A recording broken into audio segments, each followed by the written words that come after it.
keselamatan, kesempatan untuk bisa mengikuti kegiatan sosialisasi. Sholawat serta salam semoga tetap terlimpahkan ke junjungan kita Nabi besar Muhammad Shallallahu Alaihi Wasallam. Bapak Ibu yang saya hormati, pada kesempatan pertama ini saya akan melanjutkan kegiatan fintech yang sudah diselenggarakan oleh PP PAUD Provinsi Jawa Timur yang merupakan kepanjangan dari Direktorat PAUD Kementerian, berkenaan dengan beberapa hal yang merupakan tantangan kita, merupakan kegiatan yang akan kita lakukan terutama pada saat kegiatan masa pandemi COVID-19. Bapak Ibu yang saya hormati, dengan masa pandemi COVID-19 ini menimbulkan kegaduhan, menimbulkan kegalauan bagi semua pihak, terutama bagi pendidik, bagi pemerintah, bagi orang tua, dan juga bagi peserta didik. Kenapa kok galau? Karena sebelumnya belum pernah ada masa yang seperti ini, khususnya yang berkenaan dengan pembelajaran. Maka dengan adanya masa pandemi yang baru pertama kali kita alami ini menimbulkan kegalauan yang luar biasa. Jika orang tua ini pola pikirnya belum terbiasa dengan anak-anak yang pada saat masa pandemi harus mengikuti kegiatan belajar dari rumah. Kemudian orang tua di sekolah, yaitu pendidik, guru, ini juga belum pernah mengalami juga. Yang selama ini kalau situasi normal, ini kalau ditinjau dari sisi target kurikulum adalah harus mencapai semua capaian perkembangan yang harus diikuti, harus dialami oleh anak. Kemudian anak-anak juga begitu. Kalau dia berada di rumah, ini menganggap juga belum masa belajar. Padahal, seperti yang kita tahu bahwa dimanapun keberadaan belajar dan bermain. Seperti yang kita tahu dengan istilah tripusat pendidikan. Tripusat pendidikan itu kan tidak lepas dari itu. Yang pertama adalah keluarga. Kemudian yang kedua itu adalah lingkungan. Yang ketiga adalah baru sekolah. Jadi secara umum orang tua itu mestinya merupakan pendidik yang utama dan pertama bagi anak-anak. Orang tua adalah pendidik yang utama dan pertama. Mestinya yang punya kewajiban mendidik itu memang orang tua. Tetapi kan saat ini karena kesibukan orang tua, karena kondisi orang tua yang mungkin tidak sepenuhnya bisa mendidik atau mendampingi, maka sebagian tugas utamanya mendidik itu diserahkan kepada sekolah. Nah, mindset ini dianggap oleh sebagian masyarakat kita, sebagian orang tua kita, bahwa yang harus mendidik, mengajar itu adalah guru. Jadi kalau saat ini misalnya kita belajarnya di rumah, itu berarti anak-anak tidak belajar. Nah, ini yang harus kita mulai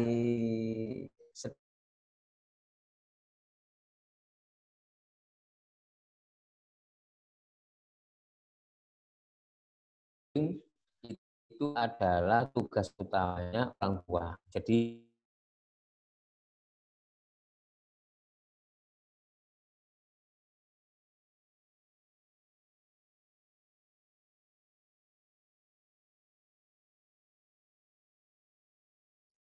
perihal apa? Yaitu tentang pedoman penyelenggaraan belajar dari rumah dalam masa darurat penyebaran COVID-19. Ini juga jadi salah satu dasar untuk landasan hukum bagi penyusunan kurikulum di masing-masing satuan pendidikan. Jadi surat edaran nomor 15 tahun 2020 ini salah satu dasar. Apa yang ada di sana? Apa yang ada di surat edaran ini tidak lepas dari surat edaran sebelumnya, yaitu surat edaran Mendikbud nomor 4 tahun 2020. Secara umum, ini yang harus kita pahami bersama. Apa yang harus dilakukan pada saat masa pandemi? Sebelumnya, kita lihat dulu tujuan pelaksanaan BDR, belajar dari rumah. Tujuan dari BDR, belajar dari rumah, itu satu, memastikan pemenuhan hak peserta didik untuk mendapatkan layanan pendidikan selama darurat COVID-19. Jadi, walaupun masa pandemi, bukan berarti anak-anak tidak memperoleh pemenuhan hak untuk mendapatkan layanan pendidikan. Tetap ada. Yang kedua, melindungi warga satuan pendidikan. Warga satuan pendidikan itu bisa terdiri dari pendidik dan tenaga kependidikan, peserta didik, warga yang ada di sekolah, mulai dari penjaga, satpam, dan semua itu warga sekolah. Itu dari dampak buruk COVID-19.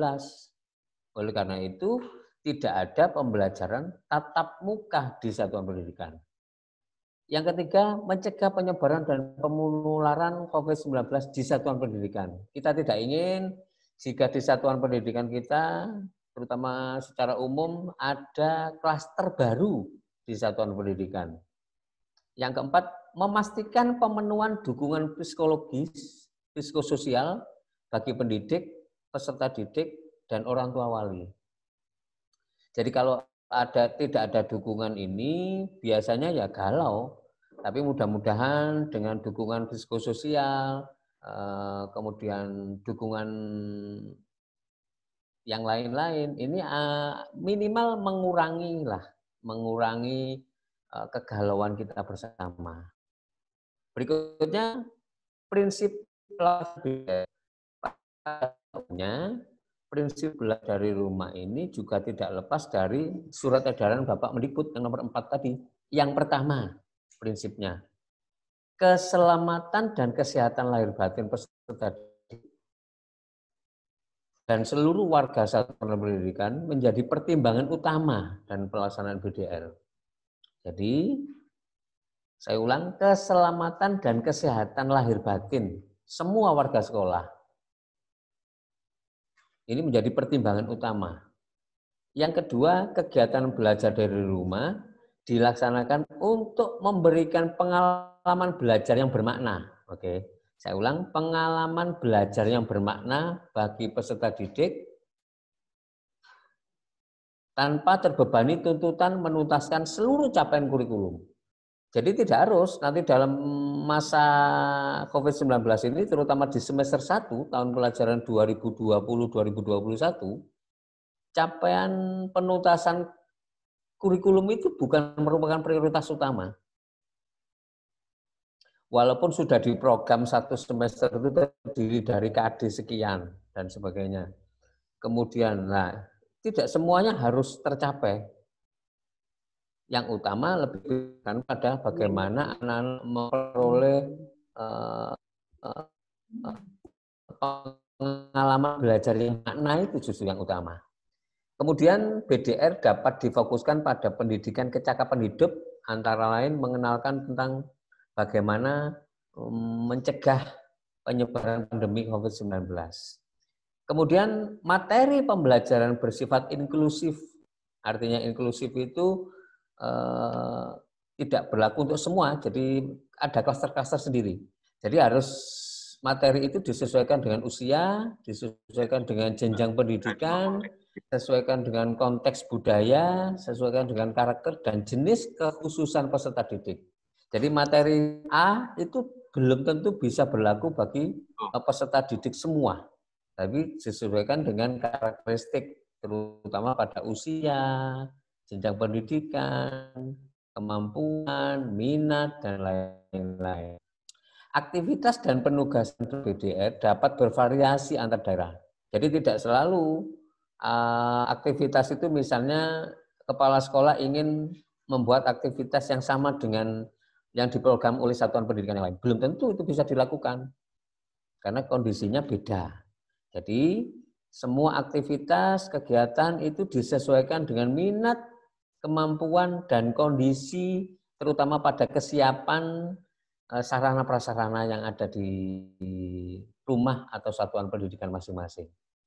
Kemudian hasil belajar peserta didik selama BDR itu harus diberi umpan balik yang bersifat kualitatif oleh guru.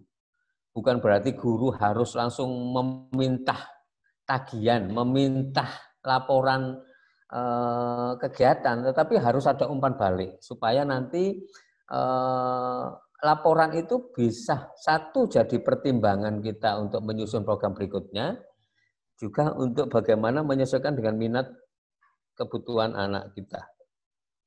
Yang terakhir, mengedepankan pola interaksi dan komunikasi positif antara guru, orang tua, dan peserta didik. Jadi harus dengan komunikasi yang efektif, komunikasi yang positif, supaya tidak ada yang merasa yang paling berpengaruh, tidak merasa bahwa yang paling benar, dari tidak ada rasa curiga, tidak ada rasa miskomunikasi. Nah, itu harus dibangun komunikasi yang positif. Bapak Ibu yang saya hormati, di dalam masa pandemi ini, BDR itu dapat dilaksanakan dengan model pembelajaran jarak jauh. Pembelajaran jarak jauh itu dibagi dua. Yang pertama, pembelajaran jarak jauh dalam jaringan, daring. Nah, seperti ini. Di satuan pendidikan bisa dilakukan seperti ini jika memungkinkan, daring. Daring itu berupa apa? Bisa berupa nanti sarananya bisa gadget, berupa laptop, berupa beberapa portal dan aplikasi pembelajaran daring. Nah, itu daring.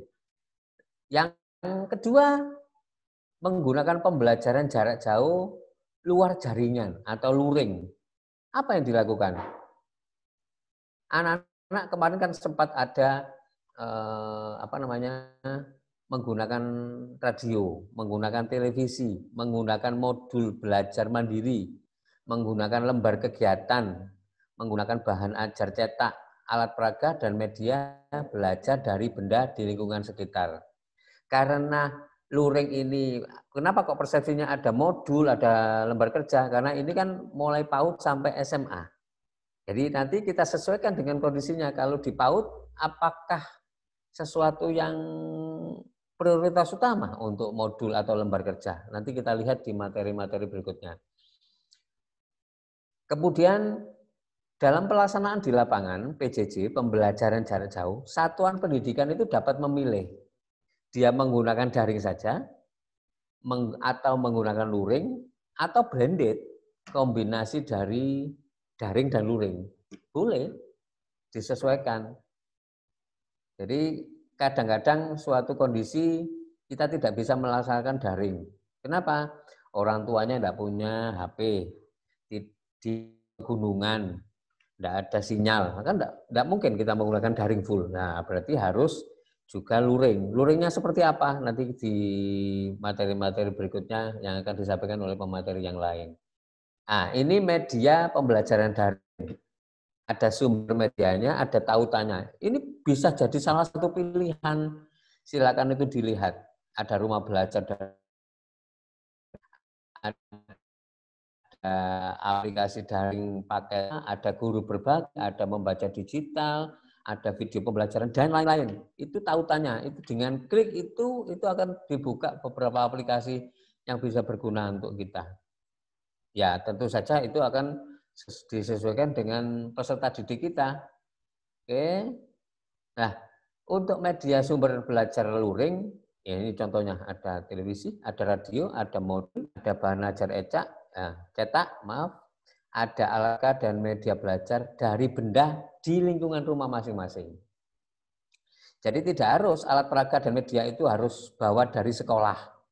Alat yang disediakan oleh sekolah tidak harus, tetapi misalnya sekolah itu mempunyai fasilitas sarana yang bisa digunakan oleh anak didik kita, peserta didik kita untuk diambil oleh orang tua, dan karena itu mungkin karena sekolah sudah menyiapkan, kemudian orang tua ada yang kesulitan untuk menyiapkan sendiri, boleh sebagian itu disiapkan oleh sekolah, tapi pada sesuai dengan protokol kesehatan, bagaimana cara memberikannya, apakah lewat gosen, apakah lewat aplikasi yang lain, atau diambil sekian minggu, apa 2 minggu sekali, tapi dengan syarat tetap pada protokol kesehatan. Jadi ada batas maksimal yang ngambil, kemudian di schedule sedemikian rupa supaya tidak ada kerumunan. Nah, ini juga sebagai dasar yang tadi disebutkan Bu Kabid, SKB 4 Menteri. SKB 4 Menteri itu yang terkait adalah Menteri Pendidikan dan Kebudayaan, Menteri Agama, Menteri Kesehatan, dan Menteri Dalam Negeri. Intinya juga sama tentang panduan pembelajaran tahun 2020-2021 di masa pandemi. Merupakan tindak lanjut. Nah, Bapak Ibu yang saya hormati, salah satu saya cuplek. Yang bisa melakukan pembelajaran tatap muka itu adalah satuan pendidikan yang berada di zona hijau. Sekali lagi, yang bisa melakukan kegiatan tatap muka itu harus berada di zona hijau. Itu pun tetap mendapatkan izin dari pemerintah daerah, dalam hal ini Pemda, Dinas Pendidikan, Pendidikan Agama, kemudian yang lain hubungannya dengan gugus tugas COVID-19, kemudian belum lagi posisinya harus seizin dan koordinasi dengan yayasan penyelenggara, kemudian dengan orang tua, termasuk sekolah sudah menyiapkan sarana prasarana. Ada yang memang harus dibutuhkan, harus dipenuhi. Jadi syaratnya sangat detail untuk bisa melakukan tatap muka. Itu pun pintu utamanya adalah daerah tersebut di zona hijau. Kalau di zona merah ya sementara harus ditutup portalnya. Jadi tidak ada kesempatan yang lain. Kalau pintu masuknya belum bisa dibuka, dia masih zona merah ya tidak bisa seizin Pemda, seizin Kemenak atau sekolah menawarkan pada orang tua itu belum bisa karena portalnya belum dibuka karena masih zona merah. Nah, ini SKB-nya 4 Menteri tadi. Nah, Bapak Ibu yang sama dengan tadi di surat edaran bahwa prinsip kebijakan masa pandemi menurut SKB 4 Menteri itu adalah kesehatan dan keselamatan peserta didik, pendidik dan tenaga kependidikan, keluarga dan masyarakat merupakan prioritas yang utama dalam menetapkan kebijakan pembelajaran. Kesehatan dan keselamatan. Jadi prinsipnya bukan karena orang tua murid saya kepingin anak saya anaknya masuk, bukan itu prioritas utama. Kemudian saya supaya dapat murid banyak, saya masuk aja, bukan itu prioritas utama. Tapi lebih pada pertimbangan kesehatan dan keselamatan dulu. Bapak Ibu yang saya hormati, ini contoh dari pola pembelajaran pendidikan anak usia dini sampai pendidikan menengah di tahun 2020-2021. Kondisinya yang berzona hijau itu hanya 6% dari seluruh Indonesia. Dari 100% yang boleh masuk nanti di transisi tahap 1 di bulan Juli itu hanya 6%. Yang 94% masih belum boleh melakukan kegiatan tatap muka. Ya, kita ini kan masuk di sini. Untuk daerah yang berada di zona kuning, oranye, dan merah dilarang melakukan pembelajaran tatap muka. Nah, jelas sudah. Jadi ini tolong tidak ditawar-tawar lagi dan tidak ibu-ibu kan senengan nyang-nyang loh. Mungkin terbiasa belanja di pasar jadi dinyang-nyang ya. Dan guru TK itu luar biasa kreatif. Luar biasa kreatif. Pak Didi kula ngetelaken. Nah, iso pinter ya. Aku kadang-kadang kalah pinter dengan celahnya itu. Ibu dan Bapak yang saya hormati, proses pengambilan keputusan dimulainya pembelajaran tatap muka lah. Tadi kan sudah zona hijau. Oke. Zona hijaunya iya. Kemudian harus seizin Pemda atau Kanwil, Kemenak memberi izin. Oke, kedua, ada hijau, ada izin Pemda, Kanwil. Oke, kalau sudah itu oke, satuan pendidikan penuhi semua daftar periksa dan siap pembelajaran tatap muka. Kalau itu sudah terpenuhi, minta pertimbangan orang tua dengan bisa mengirimkan Google Form kesediaan wali murid kalau memang memerlukan informasi tambahan, memerlukan pendapat orang tua boleh, jajak pendapat itu boleh ke orang tua.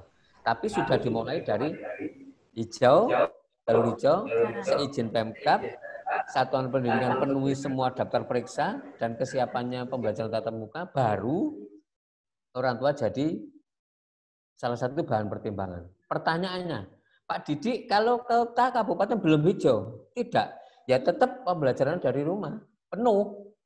Pemda belum mengizinkan, ya belum ada izin, ya tetap pembelajaran dari rumah penuh. Satuan pendidikan belum memenuhi daftar periksa, ya berarti harus tatap muka penuh. Harus BDR penuh. Nah, dan sebagainya, dan seterusnya. Oke, ini yang kemarin dipaparkan Bapak Menteri. Yang boleh masuk jika jalur hijau itu dimulai dari tingkat yang paling tinggi, bukan PAUD.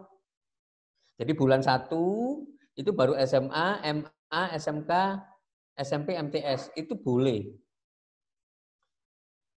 Kemudian bulan kedua, jika misalnya nanti sudah jalur hijau, di bulan kedua dia balik ke zona kuning atau merah atau oranye, ya berarti 0 lagi, nggak bisa dilanjutkan. Nah, kemudian kalau itu sudah hijau terus, sampai bulan ketiga baru SD, Madrasah Ibtidaiyah, SLB baru boleh masuk. 2 bulan lagi baru PAUD. Jadi paling cepat PAUD itu masuk bulan November lah. Itu dengan syarat apa pintu masuknya? Zona hijau. Nek seireng apa merah, oranye itu masih belum boleh. Kemungkinan besar masih di 2021 lah. Kecil kemungkinan untuk di 2020 karena kita posisi sekarang itu masih merah. Nah, ini enggak usah dibuat galau, enggak usah piek-piek.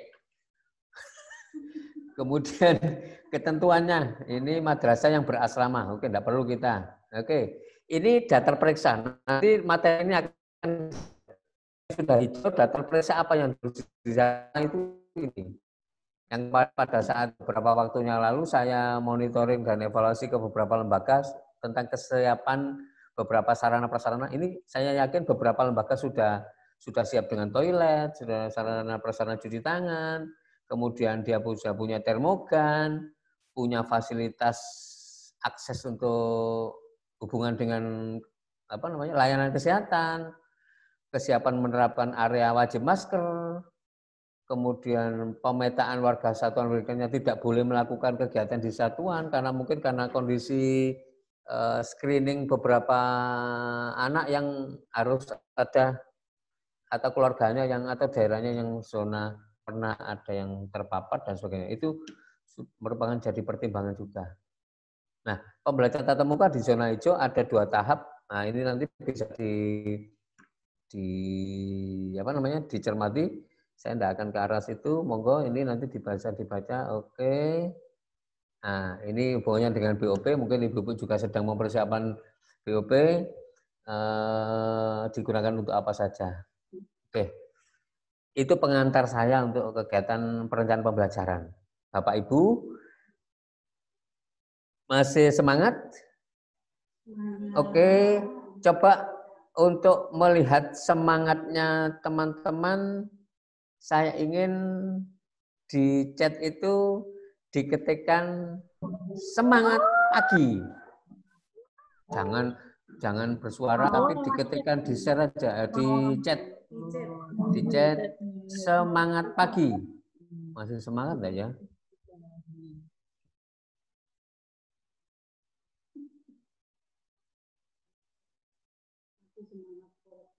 Saya tidak bisa lihat chatnya ya. Sudah ada masuk enggak chatnya? Oke, banyak. Oke. Kenapa kok saya tidak bisa melihat? Karena saya belum menutup share saya. Harus tertutup dengan itu. Masih semangat ya. Terima kasih Bapak Ibu yang saya hormati. Kita lanjut ke materi perencanaan pembelajaran. Bu Dina, saya masih punya waktu banyak kan? Masih banyak kan ya? Oke, santai aja ya. Saya akan menyesuaikan gitu loh. Oke, alhamdulillah. Jika diberi kesempatan nanti sampai selesai. Bapak Ibu yang saya hormati, materi 3 hari ini tidak lepas dari ini. Tidak lepas dari beberapa poin penting ini. Mulai dari kebijakan direktorat yang tadi sebagian sudah diinfokan atau disampaikan Ibu Kabid, sekilas juga saya sudah sampaikan berkenaan dengan kebijakan, kemudian ada pentingnya bermain, ada bermain matematika, musik dan gerak, seni kriya, sains, bahasa, rencana pelaksanaan pembelajaran, penilaian pembelajaran, pengasuhan positif, komunikasi efektif, DPA, dan metode daring. Sekarang saya ke yang berwarna merah. Rencana pelaksanaan pembelajaran. Mengapa kita perlu merencanakan pembelajaran? Silahkan diketikkan di chat. Kenapa sih pendidik atau guru itu harus menyusun rencana pembelajaran? Kadang-kadang teman-teman kita atau kita sendiri kadang-kadang begini, Pak Didik, saya itu sudah mengajar selama 30 tahun. Jadi semua KD, semua materi, semua metode itu sudah ada di sini. Sudah ada di otak saya. Apakah masih perlu saya menyusun perencanaan pembelajaran? Sudah apal Pak Didik, saking apalnya 46 KD itu saking apalnya ambiar. Kalau ambiar itu berarti rontok ya. Kalau rontok ada kemungkinan ada yang tersisa gitu loh. Oke. Agar pembelajaran oke. Apalagi? Ada chat lagi? Gak usah takut-takut. Saya ngechat itu siapapun monggo. Ini kan sharing bersama. Oke. Sehingga memaksimalkan kemungkinan pencapaian. Oke. Ya, oke, terkontrol, oke, terarah, ya. Terima kasih, Bapak Ibu yang saya hormati. Karena sudah pengalaman 30 tahun, 20 tahun, 15 tahun, itu semua sudah tahu mengapa kita harus merencanakan pembelajaran. Pak Didik, ada yang bertanya, apakah bisa dilakukan pembelajaran tanpa rencana? Saya yakin bisa, tetapi apakah pelaksanaan pembelajaran itu bisa optimal tanpa perencanaan? Nah, itu yang jadi pertanyaan. Bisanya bisa saja. Ibu-ibu, di slide saya ada dua bagian. Di bagian kiri yang berwarna putih itu ada gambar stroberi itu ya. Oke. Kemudian di sebelah kanan ada anak-anak yang sedang membuat atau klepon atau apa itu nggak tahu ya. Membuat kue. Nah, di sebelah kiri itu yang biasanya ada di lingkungan kita, yang biasa kita lakukan, yang sangat familiar dengan peserta didik, familiar dengan pendidik, familiar dengan orang tua peserta didik. Familiar itu artinya sebagian besar, sebagian itu menggunakan itu. Yang sebelah kanan itu ada kegiatan anak yang sedang melakukan sesuatu.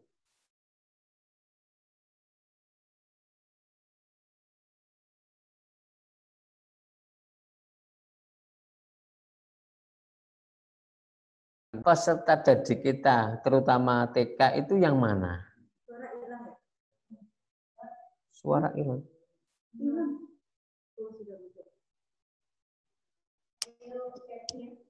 Silakan dituliskan di chat.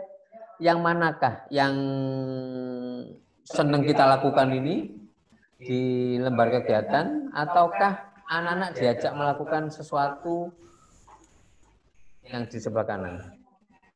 Yuk, jujur kacang hijau. Yang kanan. Yang kanan itu berarti yang melakukan sesuatu ya? Oh, Pak Friza bilang yang alhamdulillah. kanan. Setia Oke. Dharma bilang yang kanan juga. Oke. Oke, Bu Moni. Ah, Oke. ini saya ingin melihat ternyata di Kecamatan Jarjo itu senang melakukan yang kanan. Berarti yang kiri itu Punya siapa? mungkin bukan Kecamatan Sidoarjo gitu loh. Mantap. Berarti bukan Kecamatan Jarjo. Saya yakin dan saya percaya bagi Kecamatan Jarjo itu luar biasa. Tepuk tangan. Semoga. Karena sudah tahu, sudah paham bahwa itu lebih bagus, ya ayo kita lakukan. Ayo masak kafe. Ayo kita lakukan. Jadi tidak mengedepankan, tidak memprioritaskan, bukan pilihan yang utama menggunakan lembar kegiatan. Pertanyaannya, Pak Didik, apa boleh membuat atau menggunakan lembar kegiatan yang seperti itu?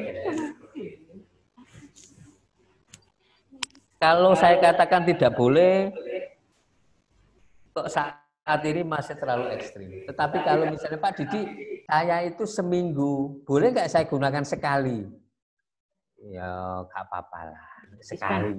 Dispensasi. Nggak apa-apa lah. Tetapi Pak Didi, saya ingin full kegiatan. Nah, itu yang luar biasa. Itu yang luar biasa, menggunakan selain lembar kegiatan, tapi misalnya ada satu, oke lah. Sangat nggak ada. Saya tahu bahwa kondisi di satuan masih ada. Tetapi tadi sudah menurut hasil polling di chat itu ternyata bukan prioritas utama. Berarti saya kemungkinan besar akan semakin sedikit melihat lembar kegiatan yang seperti itu di TK di Kecamatan Sarjo. Mudah-mudahan semakin ke depan karena memang harus diutamakan berupa kegiatan yang bermakna, ini semakin diperkecil, semakin dipersempit, semakin diminimalisir. Oke. Bapak Ibu yang saya hormati, lembar kegiatan yang digambar Strawberry tadi merupakan kegiatan pembelajaran yang kurang atau bahkan tidak sesuai dengan perkembangan anak. Ini bukan menurut saya, tetapi memang menurut penelitian beberapa ahli yang memang dapat dipertanggungjawabkan. Yang kedua, pembelajaran pada AUD haruslah kegiatan yang direncanakan secara baik berupa kegiatan main yang konkret dan menyenangkan, seperti yang gambar di kanan. Pertanyaannya, Pak Didi, saya kan nanti repot terus setiap hari harus mempersiapkan kegiatan yang akan dilakukan besok.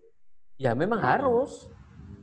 Guru itu harus mempersiapkan kegiatan yang dilakukan besok. Hari ini sudah harus prepare. Jika kegiatannya besok, menyiapkannya bahannya besok, itu yang akan kalang kabut.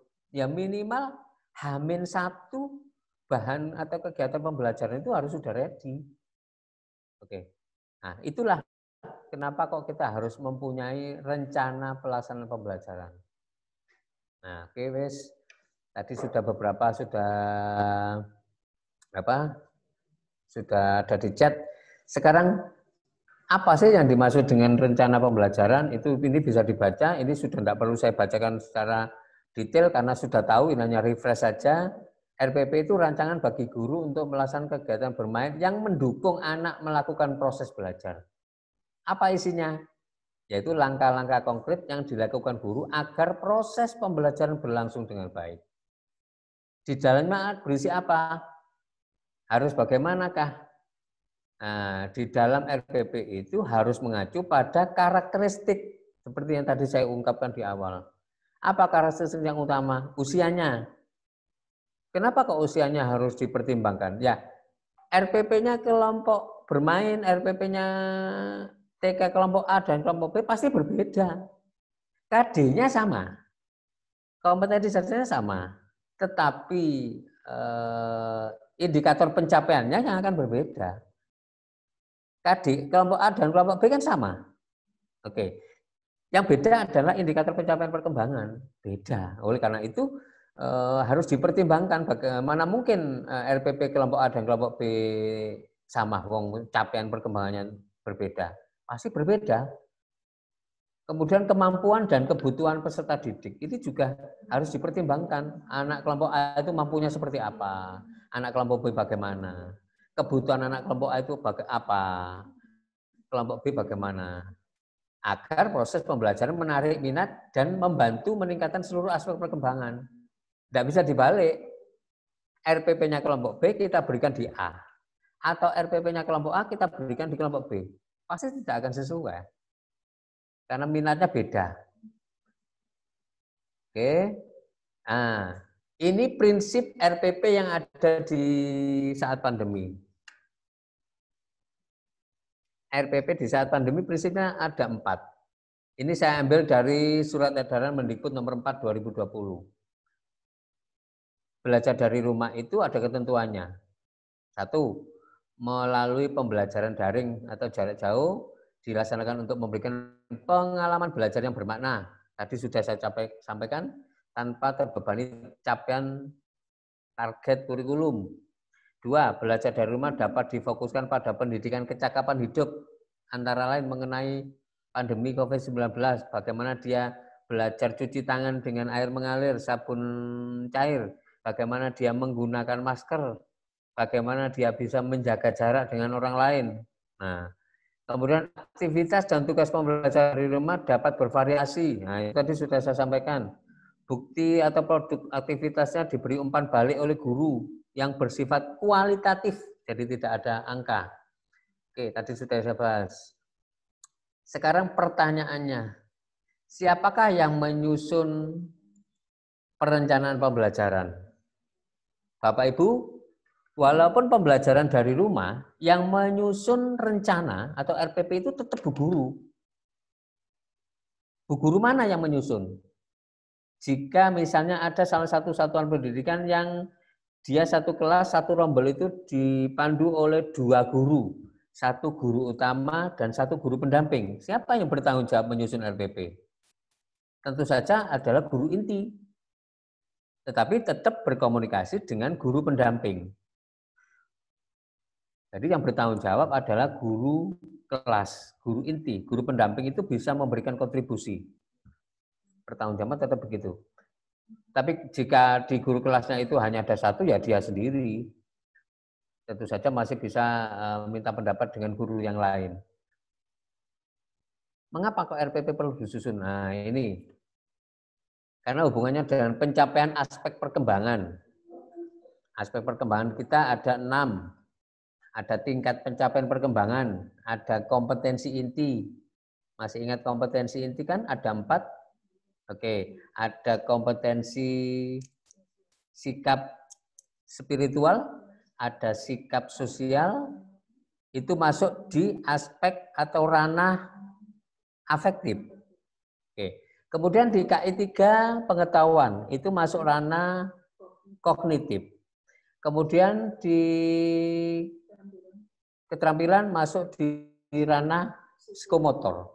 Jadi 4 KI itu masuk di 3 ranah, afektif, kognitif, psikomotor. Nah, kemudian mengapa? Ya, itu supaya nanti pencapaian KD-nya tercapai. Walaupun bukan merupakan target utama, tapi tetap ada pencapaian kompetensi dasar. Lagi lo gak perlu jelasnya di petek mang event cenglung ya. Ya, gimana saya lanjut, itu ada yang nggak dengar. Kemudian yang ketiga, untuk menunjang keberhasilan pengelolaan pembelajaran yang bermakna dan menyenangkan. Jadi intinya di dalamnya harus berisi pengelolaan pembelajaran atau materi yang bermakna dan menyenangkan. Jangan yang seperti lembar kegiatan. Itu saya yakin anak-anak senang itu bukan karena dia sesuai dengan minatnya, tapi karena sudah biasa. Karena terbiasa diwarap usek-usek dan sebagainya. Kemudian untuk penyiapan alat dan bahan. Siapa yang menyiapkan alat dan bahan? Kalau BDR ya berarti yang menyiapkan alat dan bahan bisa orang tua. Alat apa yang digunakan? Ya yang ada di rumah masing-masing. Seperti yang tadi saya sampaikan, sekolah bisa membantu. Bagi yang masih kesulitan menyiapkan alat bisa membantu. Ngambil libur minggu pisan, alat apa itu kan sudah diprogram. Oleh karena itu RPP itu harus dilakukan sebelumnya supaya dia tahu alat bahan apa yang harus disiapkan 2 minggu ke depan. Minimal seminggu ke depan lah. Seminggu ke depan. Nah, sebagainya. Oke. Saya agak cepat. Kapan guru menyusun rencana? Bapak dan Ibu, RPP itu disusun di awal minggu pembelajaran. Jadi misalnya besok hari ini hari Senin ya. Berarti hari ini itu sudah disusun untuk Senin depan. Senin, Selasa, Rabu, Kamis, Jumat, Sabtu ke depan. Seminggu sebelumnya lah itu sudah disusun. Kemudian RPP di saat pandemi itu nanti silakan disesuaikan dengan kondisi seperti yang saya sampaikan kemarin, bahwa di saat pandemi ini semester 1 ibu guru itu tidak harus menggunakan seperti kondisi normal. Karena kondisi normal di KTSP dokumen 2 itu kan berisi prosem, RPPM, RPPH. Semester 1 ini ibu guru bisa menggunakan 2 saja lah. Prosem sama RPPM, tidak usah RPPH. Seneng apa tidak? Oh, seneng. Saya coba di chat itu dituliskan, seneng apa tidak kalau hanya prosem dan RPPM, tanpa RPPH maksudnya. Kalau seneng tulisan di chat, kalau tidak seneng juga tulisan di chat. Gue tak tambahin sih nggak seneng.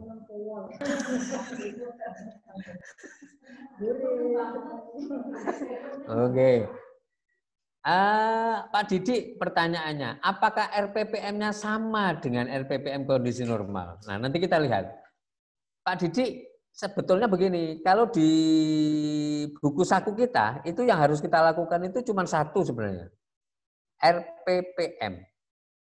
Tetapi kalau kita hanya menyusun RPPM, ada prosem, tidak ada prosem, itu yakin bisa memetakan KD-KD kita. Nah, kalau prosem itu kan hanya 1 lembar, 2 lembar saja. Saya kira tidak keberatan lah. Supaya untuk memetakan itu KD yang ada, walaupun itu bukan target utama capaian kurikulum, tapi tetap saran saya tetap menggunakan prosem terus RPPM. Tidak usah RPPH. Kalau langsung RPPM, kadang-kadang memetakannya isok numpuk-numpuk nanggung terus. Adi seweneng ini gampang ini. Wah, terus. Nah, untuk memetakan itu biar tetap ada prosem aja. Ya, yang paling gampang. Oke, berarti prosem sama RPPM saja.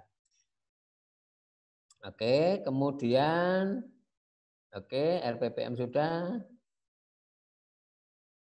Nah, untuk menyusun RPPM itu harus mempertimbangkan beberapa hal. Mempertimbangkan apa? Bu guru harus memahami STPPA sebagai hasil akhir program PAUD.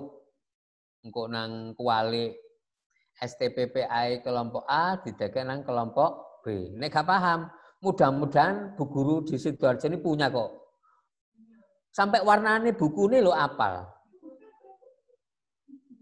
Sampai warnane buku ini apal. Warna apa Pak Didi? Warna ini. Oh ya berarti apal. Nah apal itu mbok apal warnane tok. Mbok ambek isine. Mudah-mudahan dan saya punya keyakinan yang sangat besar bahwa guru-guru di Kecamatan Sarjo itu tahu warna bukunya, tahu isinya, pernah dibuka. Tapi nek apal koyo enggak. Sopo katanya ngapalno buku iku? Yang penting bukan menghafalkannya, tetapi bagaimana memahami STPPA-nya, bukan menghafalkan. Gak ono sing hafal. Masih aku juga gak hafal. Yang kedua, memahami KD sebagai capaian hasil pembelajaran. Bukan Kris Dayanti, tapi kompetensi dasar. Kemudian yang ketiga, menetapkan materi pembelajaran. Kalau STPPA dan KD itu ada di mana? Di Permendikbud nomor 137/2014. Nah, tiga hal ini ada di regulasi 2 itu. Permendikbud 137 2014 dan Permendikbud 146 2014. Silakan dibuka mana. Ini kan masanya besok tanggal 10 kan mengumpulkan KTSP ya. Mudah-mudahan nanti sudah selesai. Bu Warti sudah pesan saya, Pak Didik saya sudah selesai lebih dulu gitu ya. Sama Bu Dina, Pak Didi sudah, enggak. Bu Dina malah 2 bulannya lalu itu sudah siap. Nah, ternyata sekarang dengan adanya beberapa perubahan, berarti dia harus revisi. Pak Didi, apakah harus ada yang diubah? Pasti harus ada yang diubah. Contohnya apa? Kalau yang harus diubah, Bapak Ibu, di KTSP dokumen 1 itu di dalamnya kan ada salah satu poinnya adalah tentang kalender pendidikan, tentang kegiatan selama 1 tahun. Itu pasti akan berubah dengan kalau menyusunnya sudah beberapa bulan lalu. Kenapa? Tidak memungkinkan ada kegiatan outdoor learning. Yang kemula kan ada outdoor learning semester 1. Ini sudah sangat tidak mungkin. Kemarin kami share ada salah satu lembaga di kecamatan lain di Kabupaten Sidoarjo yang minggu kemarin itu berangkat ke Malang. Nah, ternyata matanya di media itu luas, langsung ditembak. Langsung Bapak Kadis dalam hal ini mengutus pada Ibu Kabid, kemudian mendatangi dengan gugus tugas COVID-19 Kabupaten Sidoarjo, langsung mendatangi, langsung suruh balik. Nggak usah berangkat. Untung belum berangkat.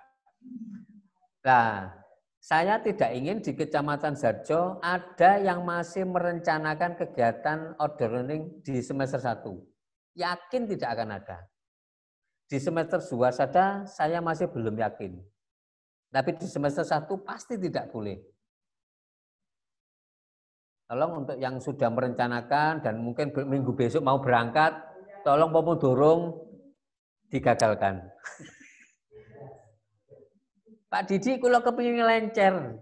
Pun sampai natur pokoknya ojo ajak-ajak nih kepingin lencer ya. Pun kepingin lencer. Bapak Ibu, bentuknya bagaimana Pak Didi untuk RPPM kita yang masa pandemi? Oke.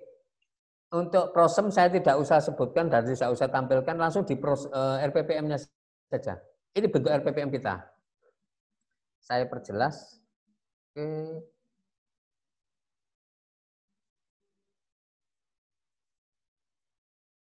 Oke, RPPM kita sama kok dengan RPPM yang sebelumnya. RPPM kita itu tidak lepas dari yang atas sendiri, itu jelas identitas. Identitas itu mulai dari namanya, kemudian ada identitas lembaganya, kemudian semester berapa, bulan apa, minggu keberapa. Ada tema apa, ada subtema apa, ada kelompok apa. Nah, itu identitas. Yang kedua ada KD. Kompetensi dasar. Kompetensi dasar dalam seminggu harus ada 6 aspek perkembangan, mulai 6 sampai seni. Yang berikutnya harus ada materi. Materi ini kan Ibu boleh ambil di Permendikbud 146 atau 137 atau buat sendiri, boleh. Ngambil dari buku pedoman boleh, pinjam di buku pedoman boleh, diadaptasi atau buat sendiri boleh.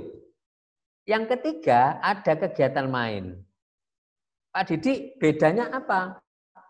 Antara RPPM sebelum pandemi dengan RPPM masa pandemi. Secara umum kontennya sama, tetapi kuantitasnya yang tidak sama. Kuantitasnya di mana? Ada di kegiatan main. Kalau di RPPM sebelumnya, 1 hari itu asumsinya minimal ada berapa kegiatan? 4 misalnya. Misalnya minimal ada 4 kegiatan. Tetapi di masa pandemi ini, ibu guru bisa menyiapkan 1 hari, boleh 1, boleh 2. Maksimal 2 lah. Kenapa Pak Didi kok harus dipersempit? 1, harus dikurangi kuantitasnya. 1, anak-anak kondisinya di rumah. Kadang-kadang pengendaliannya juga agak susah. Kemudian alat dan bahan yang harus disiapkan itu kalau terlalu banyak juga nanti akan merepotkan orang tua. Anak-anak juga mungkin akan jenuh. Nah, dengan pertimbangan itu RPPM ini berjumlah hanya antara 6 sampai 12 kegiatan dalam 1 minggu. Jadi yang kemarin misalnya sudah selesai, Bu Dina sudah selesai 20 lalu, berarti harus mengurangi. Harus mengurangi apa? Mengurangi kegiatan main. Kegiatan main-main yang sekiranya tidak begitu bagus, ya bisa di-delete aja. Pak Didik, bolehkah 1 ke hari itu 1? Boleh. Kenapa kok tidak boleh? Daripada tidak ada. 1 boleh. Itu contoh saya itu ada 6. Itu kalau masuk 6 hari kerja. Pak Didik, kalau saya masuk 5 hari kerja, ya cukup 5. Enggak apa-apa, minimal 5. Karena 1 asumsinya 1 hari. Jadi 1 minggu bisa 5, bisa 6, 7, 8, 9, 10, 11, 12. Monggo. Dikondisikan dengan satuan pendidikan masing-masing. Ini yang agak banyak. Kalau tadi kan 6. Ini saya tulis 11. Pada dasarnya intinya sama. Pertanyaannya, Pak Didik, dari 6 atau dari 11, apakah orang tua mendampingi atau anak kegiatannya harus dimulai yang paling atas dulu? Tidak. Jadi anak-anak itu boleh melakukan yang mana lebih dulu. Tidak harus yang atas, mesti itu Senin. Nomor 2 Selasa. Nomor 3 Rabu. Tidak. Boleh yang mana lebih dulu. Kenapa kok begitu Pak Didi? Alat dan bahan yang ada di rumah itu yang mungkin dikondisikan sesuai dengan kondisi masing-masing itu belum tentu sedia di nomor 1. Jadi boleh yang terakhir dulu dilakukan dulu, tidak apa-apa. Kemudian Pak Didi, apakah anak-anak harus sesuai dengan tema yang kita jadwalkan, kita programkan? Sedapat mungkin anak-anak dalam hal ini melalui orang tua bisa mendampingi, mengarahkan, memotivasi untuk tetap melakukan di tema tersebut. Tetapi jika sudah tidak bisa dan tidak berminat, nggak apa-apa menggunakan tema selain yang diprogramkan oleh guru. Tidak masalah. Jadi tema ini bukan merupakan sesuatu ketentuan yang utama, harus dilakukan. Tidak. Hanya untuk membingkai saja. Jadi boleh, tema yang lain boleh. Jika memang anak itu tidak berminat di tema tersebut. Kemarin di chat dengan saya di WA, Pak Didi, apakah temanya tetap tahun yang lalu? Pertanyaannya, apakah memang ada yang menentukan tema? Kan tidak pernah ada. Tema yang ada di buku pedoman, itu kan hanya sekedar contoh. Jadi ibu boleh bolak-balik, ibu tidak sesuai dengan tema yang ada di situ boleh.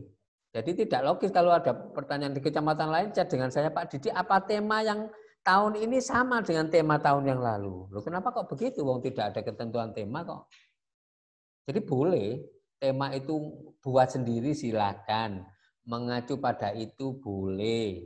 Yang tidak boleh itu jika tidak ada tema.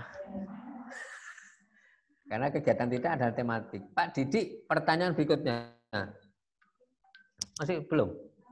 Oke, sip. 20? 25? Oh, sip, panjang. Oke. Ibu-ibu dan Bapak, ada yang bertanya begini. RPPM sudah saya susun, Pak Didik. Apakah yang saya infokan ke orang tua ini persis ini, Pak Didik? Nah, Bapak Ibu yang saya hormati, karena orang tua kita itu belum semuanya pendidik yang mengerti pendidikan, sebaiknya apa yang diinfokan ke orang tua itu bukan persis seperti RPPM ini. RPPM langsung dipoto, dikirimkan. Nah, kadang-kadang orang tua peserta didik kita tidak paham. Alangkah baiknya jika kalimat RPPM ini diperluas, dihaluskan bahasanya. Misalnya contohnya begini. Ini RPPM merupakan dokumen sekolah, dokumen guru di sekolah. Untuk yang diinfokan ke orang tua, biasanya melewat WA, sebaiknya diubah dikit-dikit. Bahasanya, contohnya ini. Gue nek dikirimi RPPM, pertanyaannya orang tua begini, Bu, itu apa? Nah, mungkin bahasanya di chat itu bisa seperti ini. Ini bisa dikreasi sendiri lah. Yang penting bahasanya itu ini. Ayah bunda, mungkin diawali dengan salam, ya monggo ya. Minggu ini tema bermain kita bersama Ananda tercinta di rumah adalah bla bla bla bla bla bla. Melalui tema dan kegiatan main yang dapat dipilih. Nah, kegiatan yang dapat dipilih di bawah ini. Tujuan yang ingin dicapai adalah bla bla bla bla. Kenapa Pak Didi kok tujuan itu kita infokan juga ke orang tua? Supaya orang tua memahami bahwa kegiatan yang belajar dari rumah itu juga belajar. Bu guru kesannya terus memantau, terus ngajar. Kalau hanya memberi tugas-tugas, contoh aja misalnya, tanpa ada babibu, tanpa melalui informasi langsung gini. Ibu-ibu dan bapak silakan ambil lembar kerja yang ada di sekolah.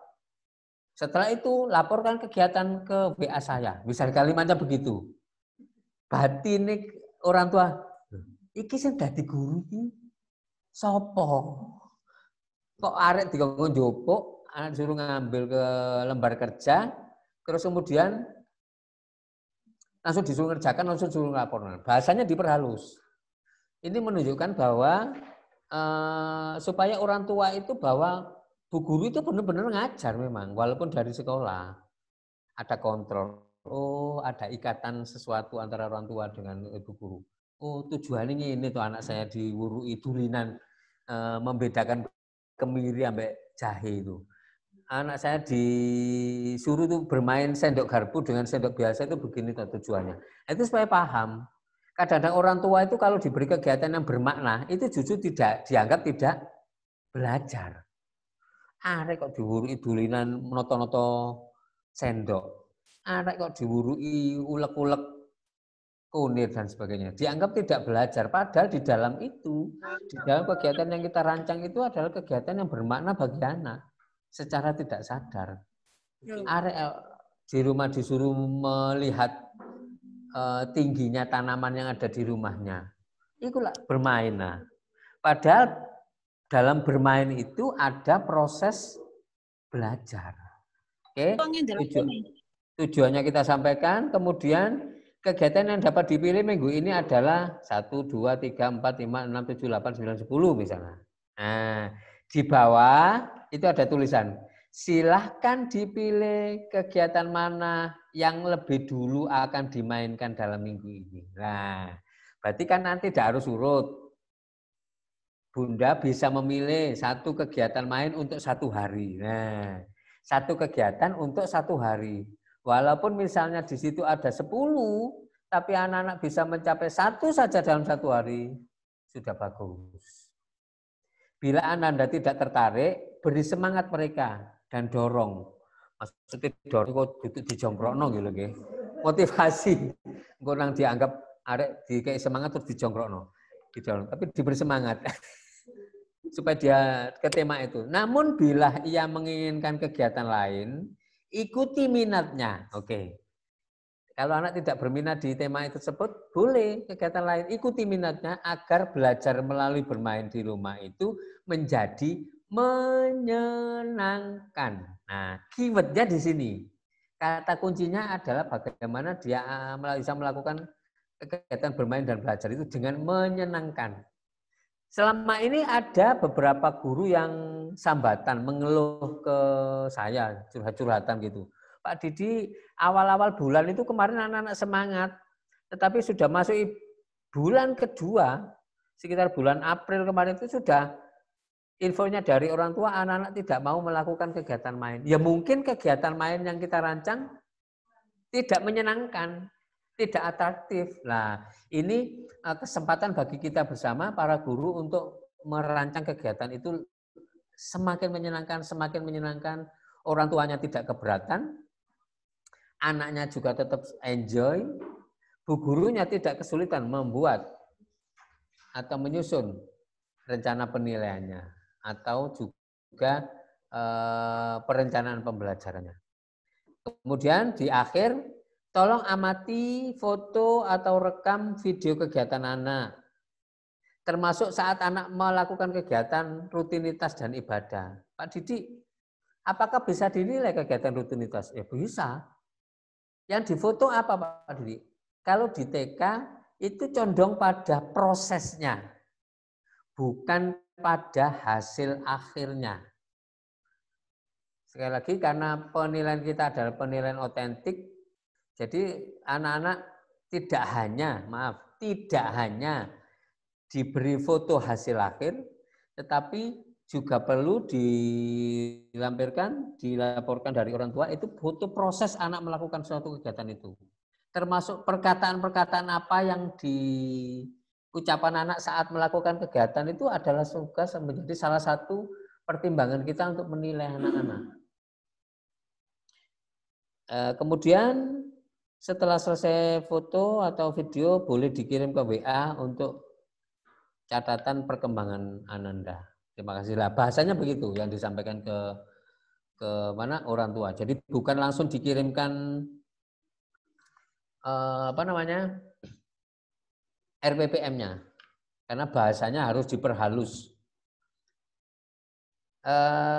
Itu terakhir saya buat kesimpulan kegiatan ini. Sebelum nanti kalau memang ada pertanyaan silakan ditulis di chat yang ada. Kesimpulan dari kegiatan materi perencanaan pembelajaran. 1. Pembelajaran tatap muka di satuan pendidikan hanya bisa dilakukan di kabupaten dalam status zona hijau. Karena di kabupaten Sidoarjo masih dalam status zona merah, maka pembelajaran tatap muka di satuan pendidikan khususnya untuk semester 1 belum boleh dilakukan. 2. Dalam pembelajaran jarak jauh (PJJ) di masa pandemi COVID-19, satuan pendidikan dapat menggunakan metode daring atau luring atau kombinasi blended antara daring dan luring. Apa yang jadi pertimbangan? 1 adalah yang utama ketersediaan dan kesiapan sarana prasarana. Apakah gurunya tersedia sarananya? Apakah orang tua punya WA? Apakah orang tua punya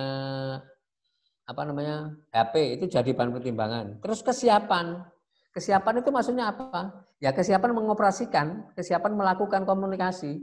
Misalnya bu guru ini orang tuanya punya laptop, semua punya laptop. Tapi kula niku mboten saged buka laptop ya, Pak. Loh, ya berarti baru siap. Jadi jangan pertimbangan tidak hanya punya, tapi kesiapan mengoperasikan. Bu guru ini, kalau kemarin menurut data yang kami peroleh, 92% di Kabupaten Sidoarjo itu punya sarana WA dan laptop. Alhamdulillah. Kemudian untuk yang orang tua itu yang punya sekitar antara 65-70 yang seperti laptop itu. Nah, kalimatnya harus diperjelas, tersedia dan siap menggunakan. Tidak hanya tersedia gitu ya. Jadi bahasanya saya beri begitu. Kemudian ketiga, guru harus menyusun RPP yang sesuai dengan karakteristik. Karakteristik berarti usia, kemampuan, kebutuhan setiap anak. Berisi kegiatan bermain yang memberikan pengalaman bermakna tanpa terbebani tuntutan atau menuntaskan capaian pembelajaran dari kurikulum. Pembelajaran bermakna artinya pembelajaran yang memang benar-benar dibutuhkan oleh anak. Ya bisa life skill atau kecakapan hidup bahasa Maduranya. Kemudian yang lain-lain ada literasi. Pak Didi, apakah boleh anak-anak diajak untuk mengenal literasi, mungkin membaca, menulis, berhitung? Boleh. Siapa bilang kalau di TK tidak boleh membaca, menulis, berhitung? Boleh, sangat boleh. Supaya anak-anak juga mengenal literasi. Jadi kemudian literasi, life skill, kemudian terutama yang terakhir adalah pembelajaran bermakna. Dan pembelajaran yang kontekstual. pembelajaran yang sesuai dengan kehidupan sehari-hari anak-anak. Paham? Saya kira untuk kontekstual sudah sangat paham. Kontekstual bermakna literasi boleh dilakukan. Yang tidak boleh itu tidak melakukan pembelajaran. Yang terakhir konsep merdeka belajar. Oke, konsep merdeka belajar di dalam masa pandemi ini dapat diterapkan. Misalnya apa Pak Didi? Ya menyusun rencana kegiatan yang bervariasi sesuai dengan minat dan kebutuhan anak. Alat dan bahan itu adalah sesuaikan dengan yang ada di rumah masing-masing. Kita tidak usah membuat kegiatan yang membatasi. Misalnya begini, membuat kolase dari kertas metalik warna kuning, misalnya begitu. Ini namanya tidak merdeka belajar. Kenapa kok begitu Pak Didi? Belum tentu di rumah itu orang tuanya ada kertas metalik warna kuning.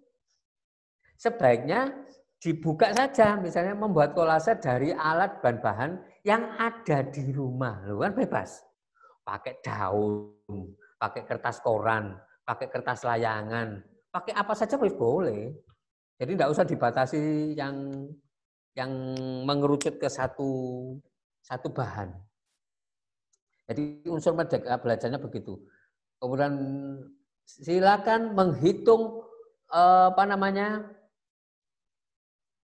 silakan menghitung televisi yang ada di rumah.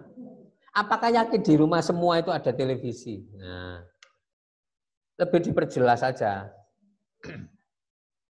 Yang gampang-gampang yang sekiranya di rumah masing-masing itu ada. Yang terakhir adalah kecakapan hidup dan membiasakan hidup sehat, terutama agar terhindar dari virus COVID-19. Bapak Ibu yang saya hormati, sekilas karena ini memang sosialisasi bukan pelatihan, informasi penting ini bisa segera di follow up, tindak lanjuti. Kalau ada pertanyaan bisa dituliskan di chat, mungkin nanti Bu Warti atau Bu Dina bisa membacakan biar nanti saya bisa langsung menjawab satu-satu gitu. Demikian yang bisa saya sampaikan. Nanti pertanyaan akan saya jawab hari ini. Kalau nanti tidak cukup waktunya karena memang harus berbagi dengan teman-teman, akan saya buka mungkin setelah akhir 3 hari ini mungkin kita buka Zoom bersama yang itu bisa mewadahi semua pertanyaan boleh. Kalau memang belum dituntaskan pada saat acara sosialisasi. Bersedia teman-teman nggih? Ya, oke. Jadi kita kurangi waktunya, kita pakai diskusi. Ya, khusus ya, itu boleh. Dari mulai awal sampai ini boleh diskusi ya. Oke. Itu dulu. Waktunya masih ada 11 menit Pak Didi. Oke. Monggo, ada pertanyaan yang mungkin bisa di. Ini hanya ada apa ya maksudnya kurang maksimal. Saya tutup share-nya. Mungkin Bu Dina bisa meng-copy paste pertanyaan itu di WhatsApp. Oke. Belum ada pertanyaan Pak. Biar saya juga bisa baca. Oke, belum ada pertanyaan Pak. Oh, belum ada pertanyaan. Oh, oke. Ini hanya kurang maksimal dalam mengevaluasi perkembangan anak gitu sebelum. Ini tadi yang tidak adanya RPP tadi Bu. Ya. Oh, tidak ada RPP nggak bisa meneliti gitu ya. Kurang apa? Kalau nggak ada RPP dia nggak bisa menilai. Oke. Itu tadi ya pertanyaan. Oke, pertanyaan tadi Pak. Oke. Nah, ini saya bisa melihat. Oke. Ada pertanyaan silakan. Semampang masih ada 10 menit.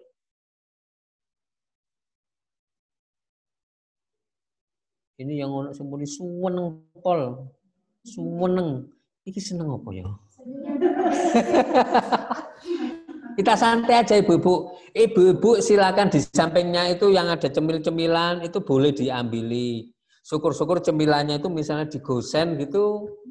Ya. Gitu ya. Oke. Monggo jika ada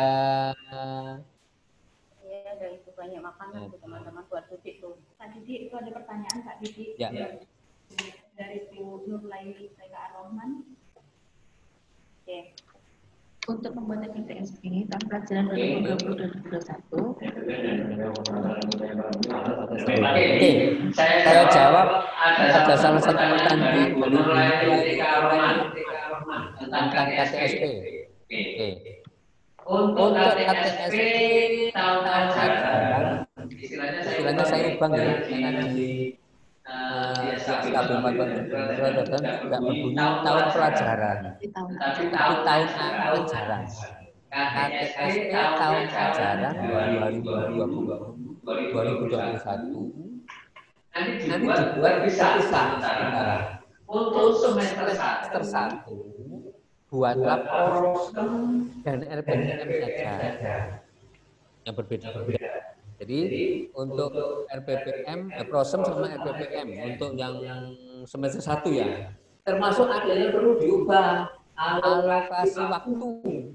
Alokasi waktu untuk yang di semester 1 ini kan asumsinya masih masa pandemi.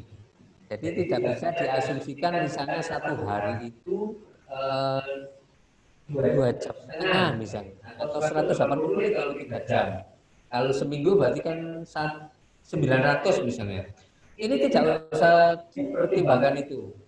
Asumsinya 1 hari anak-anak itu boleh belajar antara 30 menit sampai 60 menit. Ya, 30 sampai 60 menit. Berarti kan hanya 1 jam. Karena memang belajarnya di rumah. Nah, berarti dipilah nanti di KTSP panjang itu panjang pilah. Khusus semester 1 itu alokasi waktunya kan sudah akan berbeda dengan semester 2. Dipilah untuk alokasi waktunya. Kalau asumsinya dibuat 1 jam berarti 60 menit kali 5 hari ya, atau 6 hari. Monggo. Jadi hanya 360. Pak Didik saya buat 45 menit boleh. 45 menit kali 6 hari seminggunya. Jadi jumlah jamnya itu tidak harus seperti yang masa normal, minimal 900 untuk dokumen 1.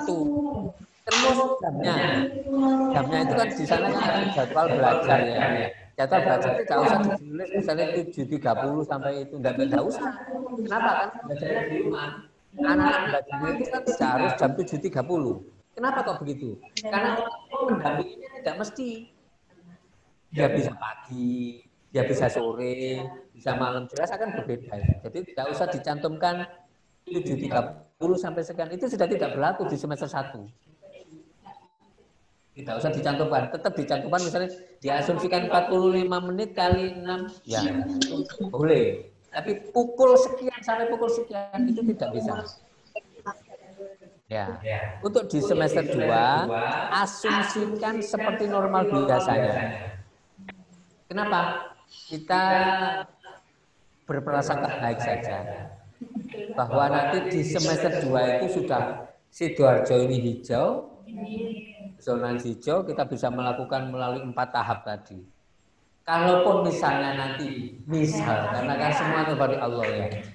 Ya nanti kan ada revisi, artinya ada berita acara pengembangan kurikulum untuk semester berikutnya, di semester 2-nya. Nanti ada disisipkan berita acara pengembangan kurikulum untuk semester 2. Tetap asumsikan seperti situasi normal aja, kita berharap saja. Kemudian untuk yang semester 2 berarti tetap ada prosem, RPPM, RPPH asumsinya. Pak Didi, saya besok yang sementara mohon maaf untuk yang dikumpulkan tanggal 10 itu dokumen 1 saja ditambah contoh-contoh dokumen 2. Contoh-contoh saja dulu. Contoh itu kan RPPM ini sak lembar. Saya ingin tahu saja kan. Ya. Kenapa? Karena RPPM itu kan mestinya RPPM itu kan disusun gak boleh langsung salam 1 setelah itu disusun lagi. Kenapa?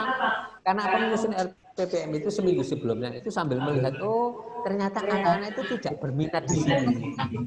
Kegiatannya saya begini supaya untuk mengukur juga. Oke. Itu ya Bu Eli. Oke. Ada pertanyaan lagi apa? Lebih efektif mana pembelajaran daring atau luring? untuk mengetahui lebih efektif apa tidak itu sangat tergantung pada seperti yang bisa sangat tergantung pada ketersediaan dan kesiapan sarana prasarana dan SDM yang ada. Jadi kalau di TK-nya Pak Yed itu lebih pada daring, tapi di TK-nya Bu Cici itu lebih pada luring. Jadi tidak bisa dikatakan mana yang lebih efektif. Saya senang seandainya teman-teman ini bisa mengkombinasi antara daring dan luring. Itu bagus. Jadi tidak terus seminggu daring atau seminggu luring. Di blended, di kombinasi itu bagus. Pertanyaannya lagi, Pak Didi, apa boleh misalnya di lembaga saya itu ada orang tua yang bersedia homeschooling. Homeschooling itu berarti gurunya mendatangi ke rumah muridnya. Boleh, sudah kan? Boleh. Mau di itu kan boleh, tapi dengan syarat satu, bu gurunya juga siap. Rumah orang tuanya tidak terlalu jauh. Nah, misalnya murid Pak Yed itu rumahnya Jabon, kemudian tarik, ya mungkin susah untuk begitu. Tapi kalau misalnya muridnya itu banyak berdesa di kompleks-kompleks tertentu, misalnya kalau Bu Marli itu kan muridnya Namburu, ya saya kira masih bisa dilakukan untuk home visit. Tapi tetap dengan protokol kesehatan. Di jadwal, di sana begini, Bu Dewi murid ngajar kelompok A. Kelompok A itu jumlahnya 15. Berarti Bu Dewi pada hari Senin itu namanya Tuyet, Didi, Mami. Nah, satu hari mungkin 3 anak. Boleh, 2 anak boleh. Tapi hadir di rumah masing-masing ya, gantian. Jam 8 sampai jam 9 namanya Didi. Jam 9 namanya 10 namanya Didi. Jam 10, jam 11 mangan bakso disi Alidaya. Lalu terus dilanjutkan lagi. Boleh.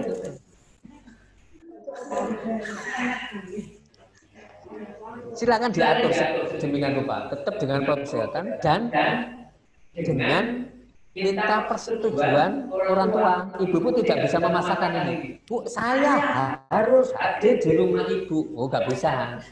Orang tua harus diminta kesediaan dulu. Dengan apa Pak Didi? Ya seperti angket, surat pernyataan, atau apa sejenisnya monggo lah. Sedemikian rupa tadi. Sebetulnya misalnya nama orang tua siapa, orang tua dari siapa, alamatnya mana, nomor HP-nya mana, bersedia bersedia dilakukan pembelajaran home visit atau homeschooling. Nah, itu tanda tangani. Pak Didi, jika ada orang tua yang tidak bersedia, ya nggak apa-apa.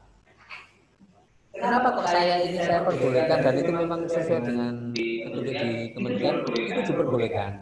Kenapa? Kadang-kadang kalau orang tuanya merasa pernah bertemu dengan ibu kan dianggap tidak wajar. Ini sebagai ikatan hati antara guru dengan orang tua. Titik waktunya tidak sampai 1 menit. Iya. 9:59. Sudah tidak sampai 1 menit. Oke, jadi intinya boleh home visit atau homeschooling itu boleh, tapi dengan protokol kesehatan, dengan persetujuan orang tua.